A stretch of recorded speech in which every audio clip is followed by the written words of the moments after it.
Welcome to the Wangzilla channel. My name is Will, and another short video today. Going to do a couple quick mods here.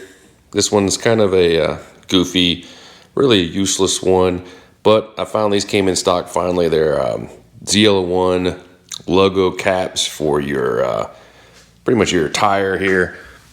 I have these nitrogen caps that came with my car. I've long gotten rid of the nitrogen and just use regular air, and I don't really like these plastic silvery things, so I got these. Not too expensive. They're on sale for some I don't know if it was a holiday special or if they're always on sale, but so I grabbed these. I'll run them, see how they hold up. I don't think they're going to hold up that good because it almost looks like a sticker on the cap here, but yeah, so that's the first thing. Second thing is, somebody mentioned in the comments if I'm going to be doing the trunk LEDs, and indeed that is what else I will be doing. 194 socket, and I have these left over from my Beastzilla interior exterior LED Let There Be Lights kind of a transformation, and I have this 10 pack of Exito LED bulbs I picked up off of Amazon. And the thing with these is it's actually a 6-pack and a 4-pack in one. 4 of these bulbs are, I guess, for license plate or side marker lights, and 6 are for interior or trunk lights and stuff like that. So I have to make sure I get the correct one, and the best way to see if you have the right ones is when you look at the LED bulbs here. The ones that have the 12 dash, this isn't really focusing, but 12-24 volt on it is for the license plate and side markers and whatnot. The other ones that do not have the 12 to 24 volt markings are for your interior, trunk, and I guess other types of sockets. They look identical other than the marking, so I'm not sure if it's a durability thing, or I think it is maybe just a voltage, wattage, or lumen thing. So I'm gonna go ahead and grab one of these non-marked 12 to 24 volt, and I'll go ahead and swap this one into the trunk. Now before I do that, we'll go ahead and walk over to the trunk. I'm gonna shut the lights off here, and then we'll swing over and take a look of how bad the stock halogen trunk light really is. It's pretty much useless. And then we'll get this thing installed and take a look at how much improved the visibility in the trunk is.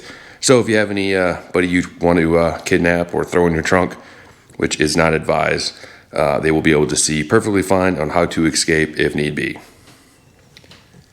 Here we are at the trunk, and you can see, I mean, this must be like a 5 lumen bulb, and the lamp housing is at the top roof of the trunk, and they really don't say, you know, they save every dollar they can. They don't put any kind of carpeting up here. It's just bare metal and electronics. And yeah, so we'll go ahead and get this thing removed, and no tools required. I'm gonna go ahead and maneuver over here, get my garage door open so I can get some an angle on it, and then we'll get this thing popped out. Here we are in the trunk. I have the camera situated a little bit better so you can see what we're looking at here. Here is the housing of the bulb. No tools required to get this housing out.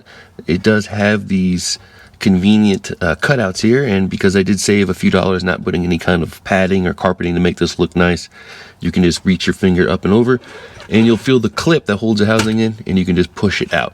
Now the bulb will be hot. It is a halogen, and so I have here a little flathead or something like that, and you want to just get it up in there on the bulb and see if you can push it out. And it went flying. It is hot, and yeah, a little too hot to pick up, but this is the bulb we're going to be putting in there. Make sure it does not have the 12-24 voltage marking.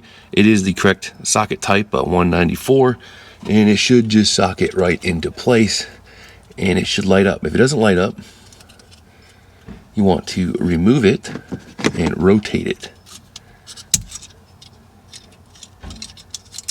and it should light up like that, as you can see. So make sure if it goes in, does not light up, it needs to flip the polarity, put it back in there.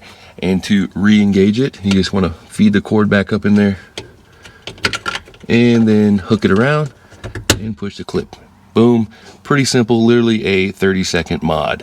I'm gonna go ahead and close my garage door so we can take a look at how much brighter it is, and then we'll wrap it up.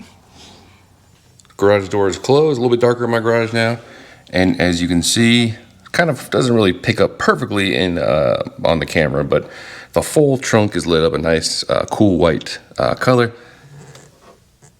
You can see all the way to the back and really see anything that you need in here. And here it is fully dark in my thing, the lights off in my car, and it's got a nice overall glow to it.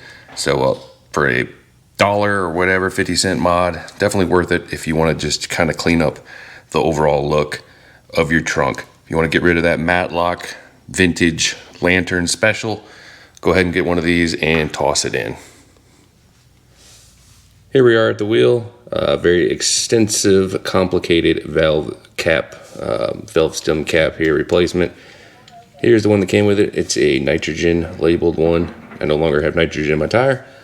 And here are the little ZL1 logoed one. And I'll put it on there and see if I like it or not. Really, not a fan. I just don't like how it leaves all the thread exposed. It just doesn't, I don't know, it doesn't look very good. So sometimes you make a mistake and kind of wasted money on nothing. So I'm gonna actually remove this and go back to my OEM valve stem caps. I wish this would just be nothing on it, no N2 logo, but you know, it is what it is. So yeah, sometimes you hit a home run and sometimes you strike out, and so not a fan of these, and I will not run these. So take my my loss, my lesson learned here for your own if you want or not. Yeah, so that'll wrap it up. Quick video as mentioned before, and really only one thing accomplished, the LED in the trunk. Have a lot more stuff coming up. Feel free to subscribe, let me know. Peace.